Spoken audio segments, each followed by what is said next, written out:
Olá, tudo bem? Sejam todos muito bem-vindos ao Congresso Nacional de Educação e Tecnologia. Eu me chamo Kellerman dos Santos, sou professor da Rede Municipal de Educação de Caraguatatuba, litoral norte de São Paulo. Sou professor de língua portuguesa, formado em letras e pedagogia, especialista em educação e formação de professores e atualmente faço mestrado em educação inclusiva, Profei, pela Unesp, a Universidade do Estado de São Paulo, no campus de Presidente Prudente. E apresento neste momento um artigo intitulado O Processo Histórico da Problemática Estrutural da Educação Inclusiva no Ensino Público.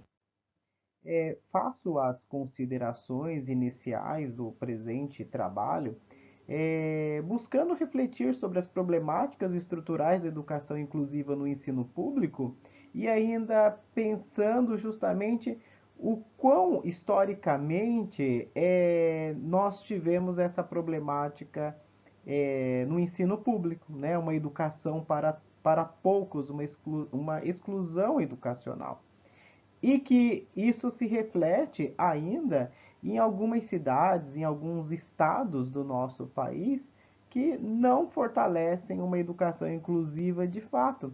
Muitas vezes, diante desse histórico exclusivo, né? E então não existe uma análise de fato para a concretização da política nacional de educação inclusiva, de uma escola para a diversidade.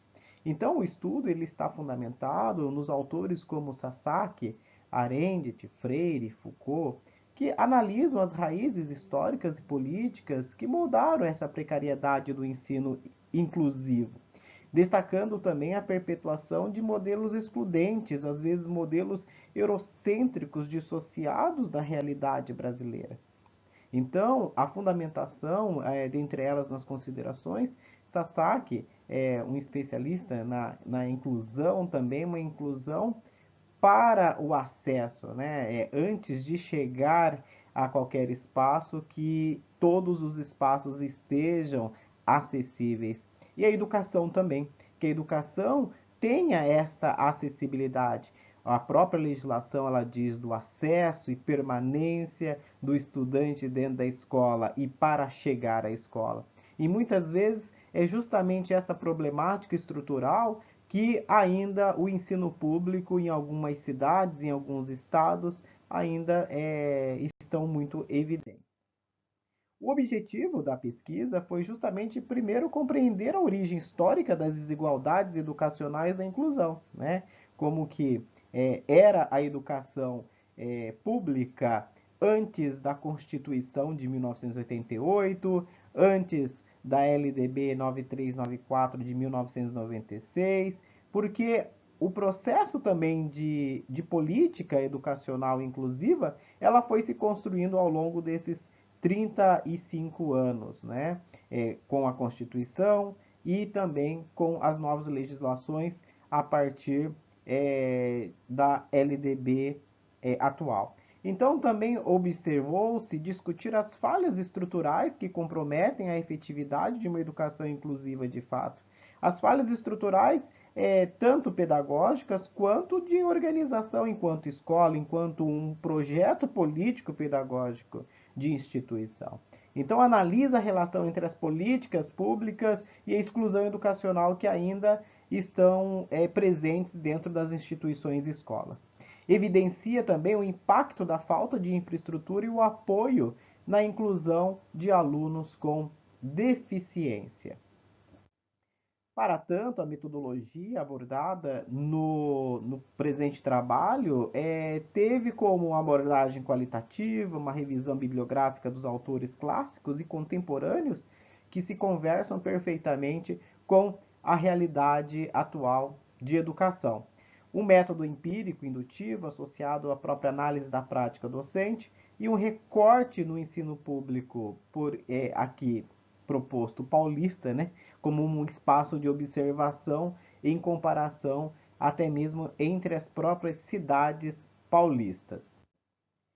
Os resultados mostram que as escolas públicas ainda elas carecem de uma estrutura física, política e pedagógica para acolher a diversidade. Quando fala-se em educação inclusiva, se fala a diversidade. É uma escola democrática, é uma escola da diversidade.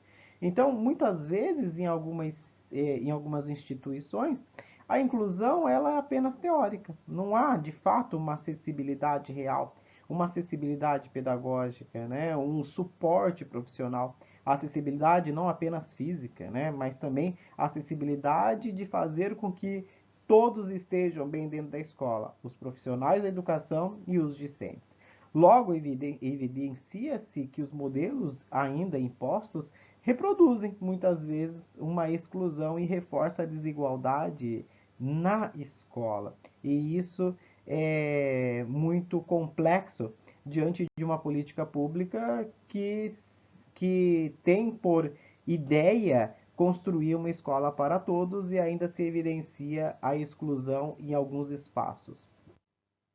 Conclui-se, então, que o atual modelo de inclusão ele não pode ter uma característica excludente.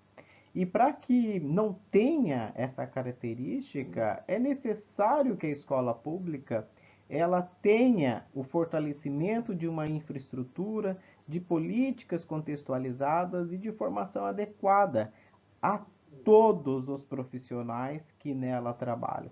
Não somente o professor, mas todos os profissionais que ali atuam. A inclusão deve considerar as realidades socioculturais locais, respeitar a diversidade que a escola tem hoje e garantir condições equitativas de aprendizagem para todos. Isso vai construir uma nova história na política inclusiva e para o ensino público com maior qualidade para um melhor desenvolvimento. Assim, gostaria de agradecer imensamente esta participação no Congresso Nacional de Educação e Tecnologia e nos vemos no próximo artigo publicado. Muitíssimo obrigado.